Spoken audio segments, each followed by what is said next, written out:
E aí, professor, você já revisou a sua lição? Ainda não? Então, revisa aí. Ok, amigo, seja bem-vindo. Que Deus continue abençoando a sua vida, o seu ministério, a sua igreja local também. Pastor Bruno, seja bem-vindo mais uma vez. Obrigado, prazer estarmos juntos. Amém, alegria nossa. Que Deus continue te abençoando. Você também, e assim pastor. também os nossos professores que têm trabalhado conosco, têm marcado presença. Agora eu vou fazer um pedido para os professores. Deixa o seu like aí no canal também, ok? Faça a sua inscrição e divulgue esse link para que mais professores possam ter acesso a esse material. Pastor Bruno, a lição desse trimestre temos falado sobre educação e redenção. Temos a ajuda da Novo Tempo e temos também a doutora Jéssica conosco. Mas antes de chamar tanto aquele que vai apresentar hoje o nosso vídeo, né, das 52 dicas, e chamar também a Jéssica, vamos primeiramente convidar a Deus para participar conosco, para que o professor também possa ser iluminado por Deus para entender, né, a lição da Escola Sabatina. Então, ore conosco. Senhor Deus e Pai, nós te louvamos por tudo que tens feito por nós, louvamos pelos cuidados que tens tido conosco, em especial na vida de cada professor, cada diretor da Escola Sabatina, do pastor também do distrito, que o Senhor continue abençoando cada um deles. De uma maneira especial, rogamos também pelos alunos, que eles possam entender, que eles possam compreender o estudo da lição da Escola Sabatina. Amém. Abençoe também a minha pessoa, a pessoa do pastor Bruno, amém, que também possamos ser orientados pelo teu Espírito, amém, pois te oramos no nome de Jesus. Amém. Amém. Pastor Patrick, quem é o convidado hoje da Novo Tempo que vai nos ajudar? Ok, temos aí a presença do pastor Valdecir Lima. Diga aí, pastor, qual é a dica de hoje? Jesus apresentou os melhores métodos de ensino. Usando questões instigantes, ele desafiava seus alunos a elevados processos de reflexão. Frequentemente, era estimulado o debate entre os discípulos ao selecionar temas que levavam ao descobrimento da verdade. Jesus também reforçava sua mensagem com meios visuais e usava atividades que os fariam lembrar de seus grandes princípios. Por exemplo, porque todas as vezes que comerdes este pão e beberdes este cálice, anunciais a morte do Senhor até que venha. Neste texto, notamos que a aprendizagem ocorre à medida em que vemos, ouvimos, tocamos e provamos. Professor, as experiências concretas e diretas alcançam a mente humana e levam os alunos a aprender a verdade. Vamos praticá-las. Ok. Obrigado, pastor, pela excelente dica. E eu vou repetir algo para você que é professor. Coloque essas frases, essas dicas em prática aí na sua igreja, seja no momento da classe dos professores ou seja no momento também da classe ali com os alunos. É de extrema importância que você coloque isso em prática, tá bom? Com certeza. Além do mais, temos também aqui conosco a presença da doutora Jéssica. Já é a quarta lição que ela participa. Sim, ela está conosco, acompanhando, né? Está sendo muito bom. Justamente, ela é formada aí na área da pedagogia e a lição está falando sobre educação. Então, doutora Jéssica, seja bem-vinda mais uma vez, obrigado aí pelo teu apoio, pela presença. E temos uma pergunta para você, ok? O que é cosmovisão na visão pedagógica, né? Temos aí na visão filosófica, na visão teológica, mas o que a pedagogia tem a nos dizer, né, sobre a cosmovisão? Uma cosmovisão é um quadro interpretativo, é como um par de óculos através do qual vê tudo. Ela se refere a qualquer conjunto de ideias, crenças ou valores que favorece uma estrutura ou mapa para ajudá-lo a entender a Deus. Uma cosmovisão contém uma perspectiva particular em relação a um desses assuntos, como, por exemplo, teologia, filosofia, ética, biologia, psicologia, sociologia, direito, política, economia e história. Obrigado, doutora Jéssica. Queria aproveitar e colocar essa pergunta na prática. Como é que a cosmovisão pode ser trabalhada pelo professor com a sua sala de aula ou, no nosso caso, ali com os alunos da Escola Sabatina, ali na nossa unidade? A educação está intimamente vinculada à filosofia de cada época. A educação nova não pode deixar de ser uma reação categórica, intencional e sistematizada contra a velha estrutura do serviço educacional, artificial e verbalista, montada para uma concepção vencida.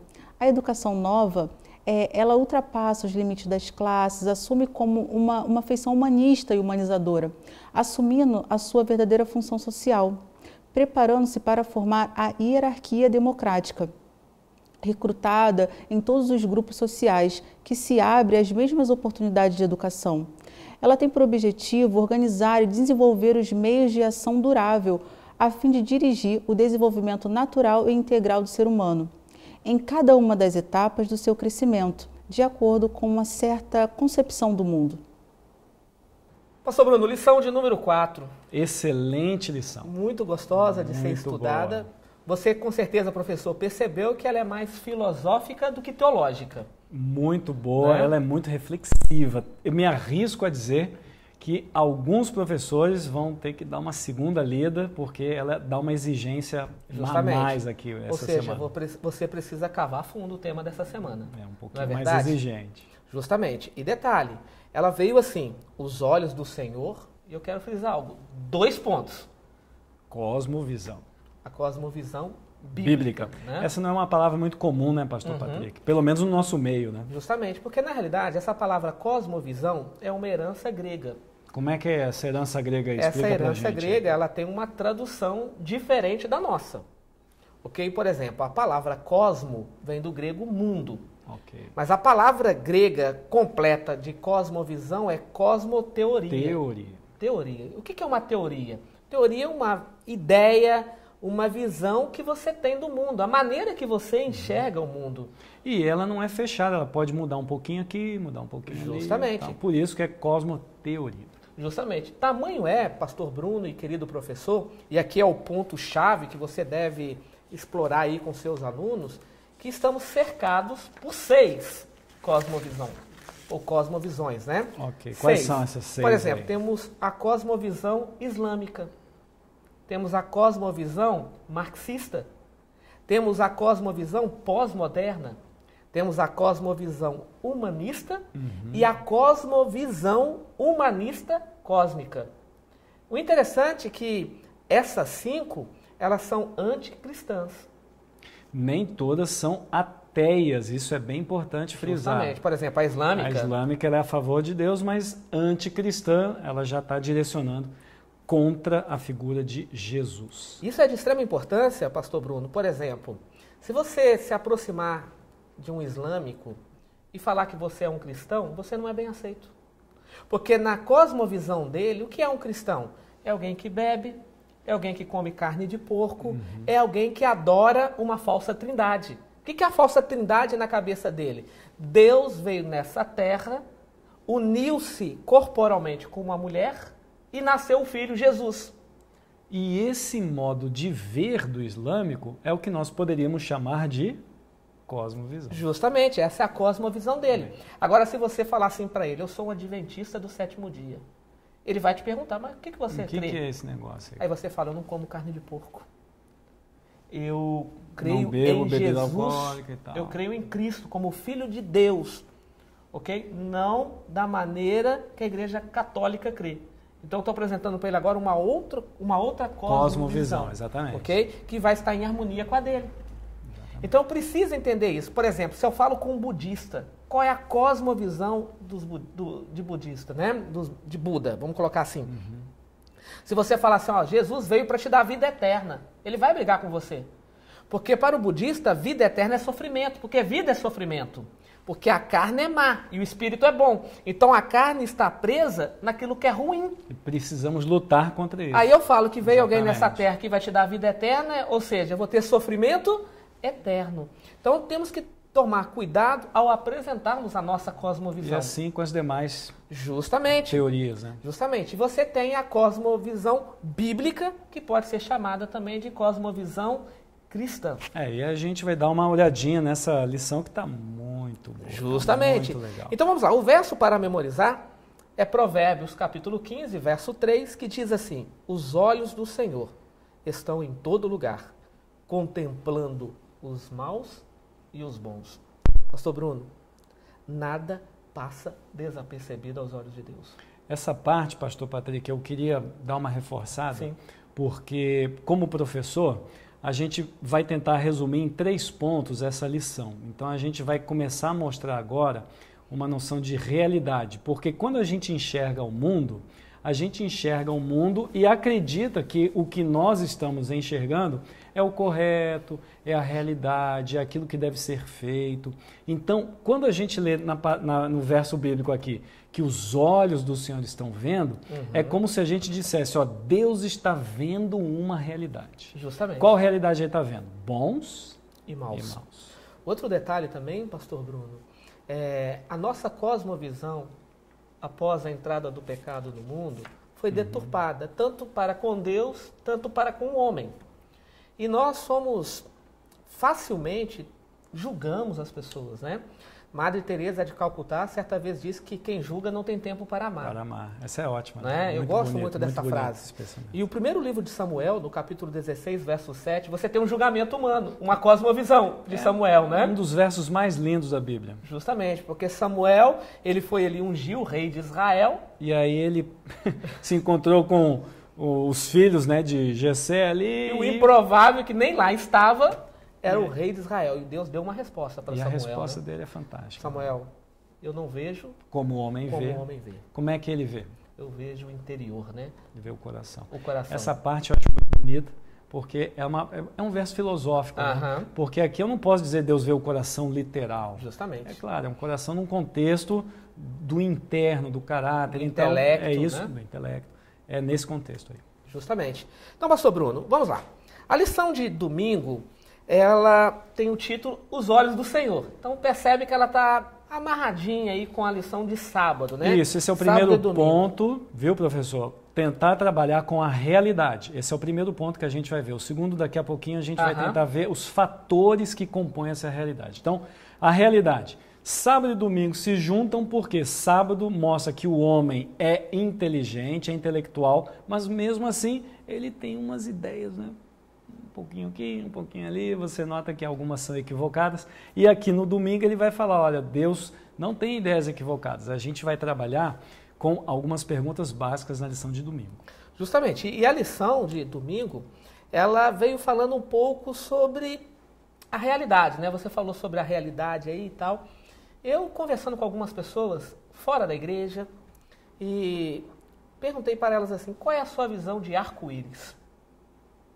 Amigos, eu ouvi cada resposta, algumas que não vale nem a pena mencionar, sabe? Mas assim, com uma pessoa amiga do peito, ela disse assim para mim, pastor, o arco-íris para mim é algo sobrenatural, ponto. Uma outra pessoa do coração disse assim, tá bom, né? Pastor, para mim é algum fenômeno da natureza e tal, né? Onde tem um potinho de ouro lá no final. Eu falei, não é possível, né? Mas depois ela falou, não, eu creio que seja algum fenômeno aí com água e tal. Eu falei, mas... Que a física explica. Justamente, aí tentando explicar pelo lado da física. Eu falei, mas você já parou para pensar que tem uma resposta bíblica para o arco-íris? Tem um significado. Tem um significado. Quando Deus manda o dilúvio na terra, Deus então disse que não destruiria mais o homem com água, e Deus colocou o arco, né? E esse arco então é chamado de arco-íris e tal, e ela, nossa, eu não sabia. Então, ou seja, muitas vezes as pessoas não enxergam com os olhos de Deus porque eu e você não temos falado aquilo que deveria ser falado. E esse ponto é o ponto nevrálgico, porque aqui, pastor Patrick, eu vejo que nós podemos mostrar a realidade do que o mundo vê e do que a Bíblia tenta mostrar para a gente ver. Porque é fácil eu perguntar para a pessoa uma pergunta como essa e ela dá uma resposta e talvez eu e você fale assim, não é possível que ela pense assim, né? Sim, sim. Eu posso aproveitar a lição de domingo, pastor Patrick, e fazer 3 perguntas aqui? Sim, vamos lá. Professor, eu vou dar 3 perguntas que você pode fazer na lição de domingo. Se você quiser trabalhar, fica à vontade. Eu vou dar uma pequena explanação para te dar uma ideia. A primeira pergunta na lição de domingo que eu faria, ela já está no segundo parágrafo aqui, que fala sobre qual é a natureza da realidade. Sim. Tá bom? Uhum. Aí você pode trabalhar com os 2 próximos parágrafos, que vai falar sobre a existência da vida não criada e a existência da vida criada. Você dá uma lida aqui, é uma exploração bem interessante. A segunda pergunta é: o que é fundamental para toda a educação? Que é logo abaixo da pergunta, né? E aqui ele vai falar que Deus é fundamental, mas mais fundamental ainda é saber que tipo de Deus. Essa aqui é uma pergunta muito legal que você pode fazer. Justamente. E a terceira pergunta é uma pergunta curiosa, eu botei aqui também, né? As leis naturais, elas limitam a Deus? Então, na parte final da lição, os autores, né, eles vão explorar a ideia que Deus não apenas cria, como ele também pode ultrapassar as próprias leis dele. E sabe o que é interessante? Se você perceber, a primeira lição do trimestre, ela veio falando da criação e a intromissão. Quando nós olhamos agora para a primeira pergunta da lição de domingo, ela faz um destaque. Deus como criador, Deus como mantenedor e Deus como redentor. Então, pelo menos 3 aspectos de Deus. Justamente. Muito Foi bom. bem explorado, né? É bem explorado, porque quando você mostra a realidade do mundo, o mundo faz questão de não colocar Deus na sua realidade. Justamente. E a gente está tentando mostrar exatamente que sem Deus a realidade é fake, ela é insossa, não funciona.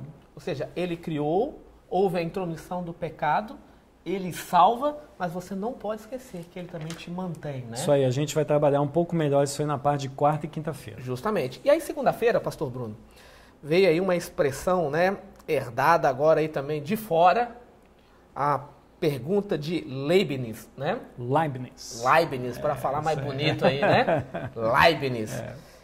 E a lição veio aí trabalhando com essa pergunta dele, por que há algo em vez de nada, né? A teoria do nada, né? Quando eu li essa pergunta, eu pensei, puxa vida, essa pergunta parece tão boba, né? E por que alguém botou aqui? Mas é que ele escreveu um livro e saiu essa pergunta aí. Mas aqui existe uma discussão muito bonita que o professor já pode tocar no segundo ponto dessa lição, que são os fatores que compõem a realidade. Então, uma resposta que nós podemos dar a essa pergunta, além da pergunta da lição, que é maravilhosa, né? A pergunta número 2, né? Você pode trabalhar com a questão de uma palavrinha que nós chamamos de pressuposto. A Bíblia, ela não está preocupada em explicar Deus. A Bíblia simplesmente admite a existência de Deus. A sua existência. Ela não tem essa preocupação. Isso. Muito bem colocado. Agora é interessante, pastor Bruno, que dentro dessa pergunta feita aí por Leibniz, né? Sim. Dentro da pergunta dele, os autores da lição, ela veio apresentando Deus como criador. Mas pode ser muito superficial, Deus criou todas as coisas. Só que ele colocou um paralelo entre Gênesis capítulo 1 e João capítulo 1. Ficou muito bom, ficou muito bom. O que esses dois paralelos, esses paralelos me mostram, né? E ele baseou Êxodo capítulo 20 com Apocalipse capítulo 14, né? O que esses paralelos aí nos mostram? Que Deus, triuno, Pai, Filho e Espírito Santo, um desses 3 é o agente criador. E aí João, ele apresenta que o agente criador é o verbo que se fez carne e habitou entre nós, que é Jesus Cristo. Então ele é bem claro aqui, a lição de segunda-feira, eu acho que é um ponto que o professor deve explorar, né, que além da criação, a parte cristocêntrica da lição também. Sim. Né? Então ele faz um paralelo entre Gênesis capítulo 1, mostrando, no princípio criou Deus os céus e a terra, ponto. Aí João começa, no princípio o verbo estava com Deus, o verbo era Deus, né? E aí ele começa a explicar que tudo foi criado por esse verbo. E aí lá no verso 14 ele fala, e esse verbo se fez carne e habitou entre nós. Essa parte também, pastor Patrick, a gente pode trabalhar com a ideia que Jesus ele veio para o ser humano entender como a imagem de Deus, né? E isso daqui a gente vai trabalhar na lição número 5. Justamente. Mas, voltando aqui para a lição número 4, eu percebo que quando nós colocamos Deus e a figura de Jesus como algo que planeja, que age, que cria, a existência e essa criação se tornam um pouco mais palatáveis, porque a gente não consegue ter tanta criatividade na fé assim, né? Por exemplo, eu vou explicar melhor. Quando você vai trabalhar fatores da realidade, você vai ver que o ser humano ele foi criado. E à medida que o ser humano observa o mundo, faz seus estudos e seus apontamentos, ele começa a criar suas próprias teorias, a ponto dele criar Deus. E você vai ver que no mundo existem diversos deuses. Esses deuses são criação de quê? Do ser humano. Então, o ser humano ele também tem um poder criativo, só que limitado, obviamente. E agora você começa a perceber que é fundamental considerar Deus como antes, como o precedente, porque senão o homem acaba se tornando o ponto de importância. Então, a lição de segunda, porque há algo em vez de nada, esse algo é para apontar a importância da figura divina sobre a humana. Justamente. Pastor, a lição de terça-feira nós comentamos bastante sobre a cosmovisão bíblica. Sim. Né? Já falando sobre as cosmovisões, aqui, né, e tal. A cosmovisão bíblica, vamos trabalhar rapidamente aqui alguns tópicos. Sim. Por exemplo, a Bíblia, ela não tem duas palavras. Como assim não tem duas palavras? Ela é definitiva, ela é clara, é assim e acabou. Ok. Isso parece um pouco binário, um pouco simplista, mas não é, porque a Bíblia não está preocupada com teorias humanas, ela quer fazer uma apresentação de Deus. E na apresentação de Deus, quanto menos palavras, mais segurança nós temos. Justamente. Por exemplo, a Bíblia ela define claramente a criação. Deus criou e ponto. Acabou.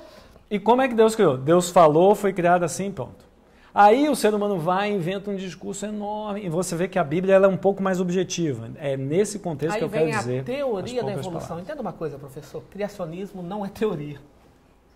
Não é teoria. O Criador dizendo como ele fez. Ponto. Ok? O Criador, ele define. Agora entra a fé, né? Você vai crer ou não. Isso. Aí é essa a questão. Por exemplo, a Bíblia, ela tem uma definição própria com a volta de Cristo. Não é arrebatamento secreto, não é morrer vai para o céu, morrer vai para o inferno.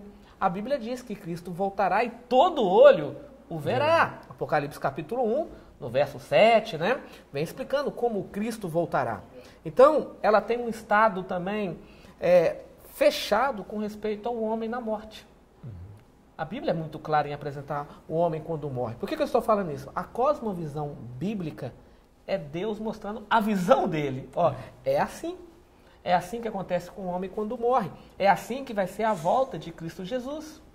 Quando o senhor fala que a evolução é uma teoria e a criação não é, a gente pode fazer aquela comparação que eu não tenho provas da existência de Deus, mas eu tenho evidências da existência de Deus. Então, quando a gente fala sobre essas evidências, fica então ligado com essa parte final que o senhor falou, que é muito mais fácil você acreditar nas evidências divinas, porque as evidências divinas, elas apontam um planejador, um agente planejador, que no caso é Deus, e esse agente planejador faz com que a gente entenda, bom, Deus planejou, fez as coisas dessa maneira, e a própria lição no dia de sábado diz que os intelectuais da época acreditavam que o mundo ficava paradinho e o sol rodava, e depois, com o tempo, a gente descobriu que é exatamente o contrário, o mundo é que roda.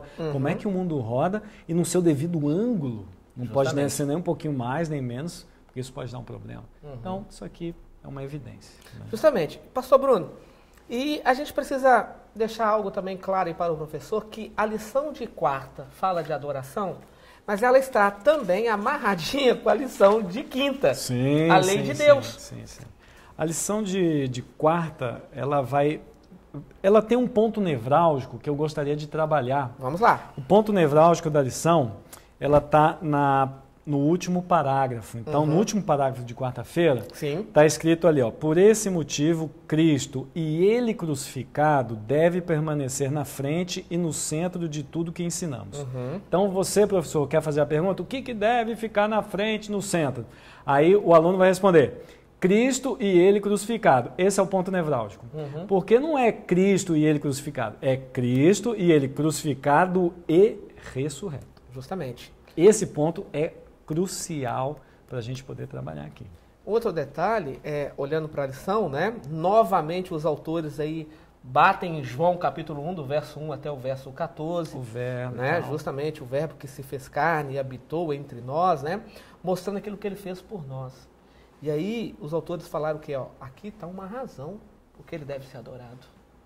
Uma das razões por que ele não deve ser adorado, pastor Patrick, é porque no primeiro parágrafo a gente já consegue ler que a criação por si só ela não é suficiente. Porque a morte entrou, né? Justamente. E agora vem esse novo normal. Qual é o novo normal dessa realidade? É que agora vem um Redentor. Então, por que a doutrina da criação não é suficiente? Porque com a entrada do pecado, ou a entrada da morte, né? Cristo ele entra também nessa nova realidade. Mas não precisava. Não precisava. Então ele entra e ele, como um agente redentor, agora sim, ele cria uma nova realidade. Isso para mim é riquíssimo. Justamente. E agora um detalhe, né? O verbo adorar. Que é fundamental. Fundamental, né? Até trabalhado aqui, né? Após a pergunta. Justamente, ele está aí bem trabalhado. O verbo adorar. Deus estipulou maneira de ser adorado. Se Deus disse que ele é adorado com os dízimos, é 10%. Não é 9%, não é 11%. Deus falou que é o sábado, não é a sexta, não é o domingo, é o sábado. Ele disse para Caim e Abel, é um cordeiro. Caim levou o que quis, Abel levou o que Deus pediu. Deus aceita o de Abel, rejeita o de Caim. Qual é o conceito aqui? Não trouxe o que eu pedi. Então Deus ele é adorado da maneira que ele pede. Essa tem a ligação agora com a lição de quinta-feira. Justamente, né? Por isso que eu estou batendo nisso, porque Deus disse o seguinte também, ó, eu sou adorado com a sua obediência.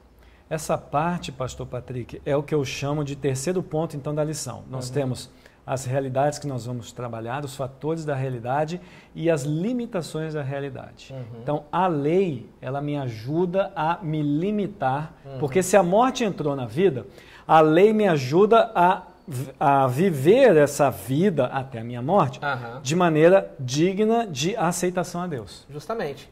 E aí, pastor Bruno, algumas palavras-chave e alguns versos que não estão na lição, porque trabalhamos aqui com Apocalipse 14, verso 12. Que é um verso famoso. Né? É Jesus Cristo apresentando aqui a perseverança dos santos. E quem são santos? Aqueles que guardam os mandamentos de Deus. Mas se você observar, Deuteronômio no capítulo 28, no verso 9, diz que eu me torno santo quando eu guardo a lei de Deus.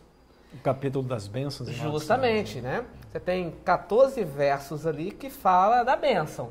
E os demais, a maldição.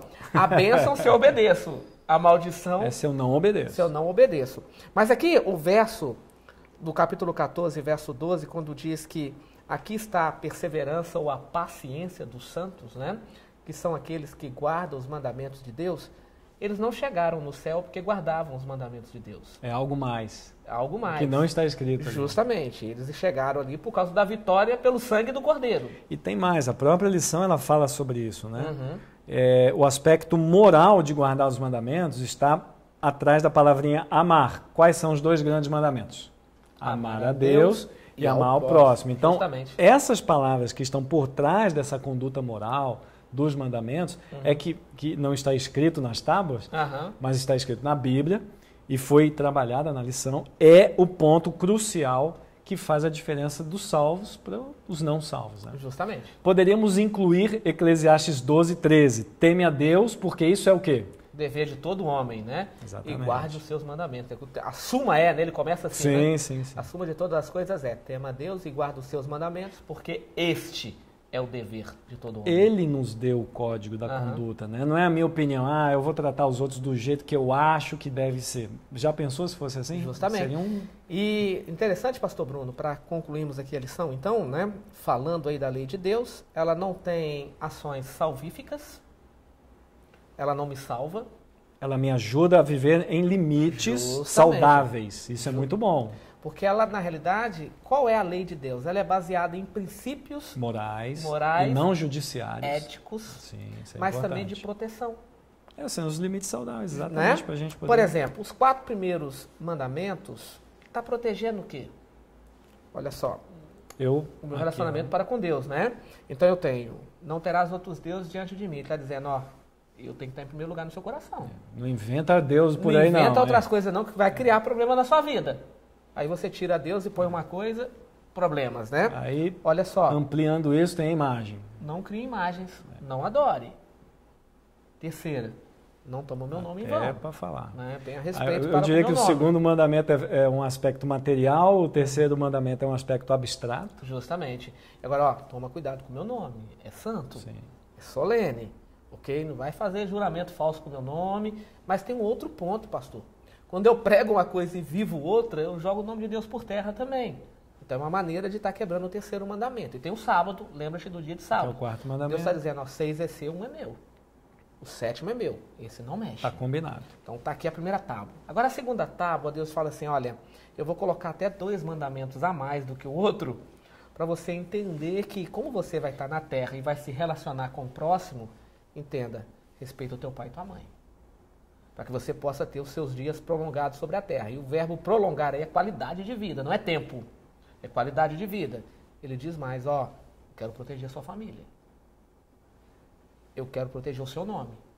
Eu quero proteger a sua vida. É a questão da autoridade divina e autoridade humana. Justamente. Então Deus apresenta um padrão ético e moral. Você quer ser ético? Você quer ser moral? Guarde a lei de Deus. Está o padrão estabelecido pelo Criador aqui. E escrito pelo dedo dele, né? E aqui a gente pode terminar falando sobre a pergunta, né, de sexta-feira. Sexta não tem pergunta, mas você pode usar a pergunta, né? Qual é o verdadeiro objetivo da educação? É a primeira linha aqui, a Ellen White já fala, né? É restaurar a imagem de Deus no ser humano, no indivíduo. Justamente. Pastor Bruno? Terminamos. Foi ótimo. Que lição gostosa. Muito bom. Ok, espero ter fortalecido o seu entendimento sobre o tema, os pontos que você deve trabalhar aí, ou seja, o pulo do gato, né? Para você trabalhar com o seu aluno aí, mesmo ainda nesse quadro aí de pandemia, com os horários bem reduzidos, mas temos tido a oportunidade de cada sábado recapitular a lição. Amém. E pastor Bruno, aquele recadinho do coração, né? Opa! Eu estudo a lição. E você?